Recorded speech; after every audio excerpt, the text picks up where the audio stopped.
Praise the Lord. கர்த்தரும் இரட்சகருமாகிய இயேசப்பா நாமத்தினாலே அன்பின் வாழ்த்துக்கள். ஒரு வசனம் வாசிக்கிறேன். கலாத்தியர் 5ஆம் அதிகாரம் 24ஆம் வசனம். கிறிஸ்துவனுடையவர்கள் தங்கள் மாம்சத்தையும் அதன் ஆசை இச்சைகளையும் சிலுவையில் அறைந்திருக்கிறார்கள். ஹல்லேலூயா. கிறிஸ்துவனுடையவர்கள் மாம்சத்தையும் அதன் ஆசை இச்சைகளையும் சிலுவையில் அறைந்திருக்கிறார்கள். மாம்சத்தின் கிரியைகள் என்னென்ன அப்படிங்கிறத நம்ம முந்தின வசனங்களில் பார்க்க தான்.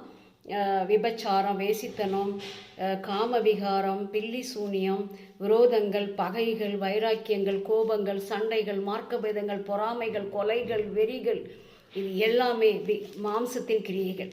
ஸோ இந்த மாம்சத்தின் கிரியைகளை கிறிஸ்துவனுடையவர்கள் ஜெயித்திருப்பாங்க. ஏன்னா அவங்களுடைய மாம்சத்தை சிலுவையில் அரைஞ்சிருப்பாங்க.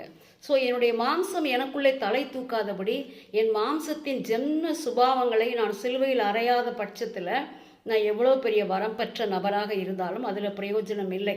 ஸோ அதில் பார்க்குறோம், நம்ம ஆவிக்குரிய கனிகள் என்னென்ன அப்படிங்கிறதையும் நம்ம கலாத்தியரில் பார்க்குறோம். ஸோ மாம்சத்தின் கிரியைகளை நம்ம சிலுவையில் அடிச்சிருக்கிறோமா? இன்றைக்கி சிலுவை தியானிக்கிறோம். சிலுவை பற்றிய தியானம் நம்ம அதிகமாக இந்த நாட்களில் தியானிக்கணும்னு சொல்லி பிரயாசப்படுறோம். கல்வாரி சிலுவையை நோக்கி பார்க்கணும். அவர் பட்ட பாடுகளை நினைவு கூறணும். அவர் ரத்தம் சிந்தி நமக்காக ஜீவனையே கொடுத்து நொறுக்கப்பட்டதை நாம் நினைக்கிறோம்.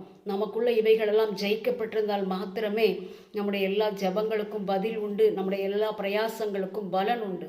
மாம்சத்தின் கிரியைகளை நம்ம அழிக்கணும். ஸோ அன்பு இருக்கணும். பொறாமை, இன்னைக்கு பொறாமை, கொலைகள், வெறிகள், இது எல்லாமே ரட்சிக்கப்பட்டேன்னு சொல்கிறவங்க கிட்டையும் இருக்குது.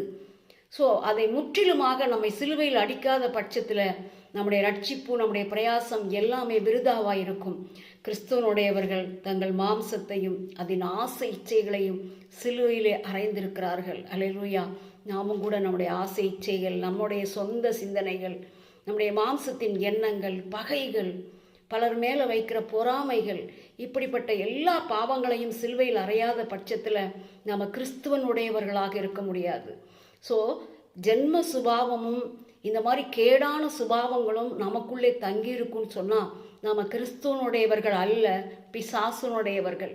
ஸோ கிறிஸ்துவனுடையவர்களாகிய நாம் நம்முடைய மாம்சத்தையும் அதனுடைய ஆசை இச்சைகளையும் சிலுவையில் அறைய கற்றுக்கொள்வோம், அபியாசப்படுத்துவோம், பிரயாசப்படுவோம். கர்த்தர் தாமே உங்களை ஆசீர்வதிப்பாராக. ஆமென்.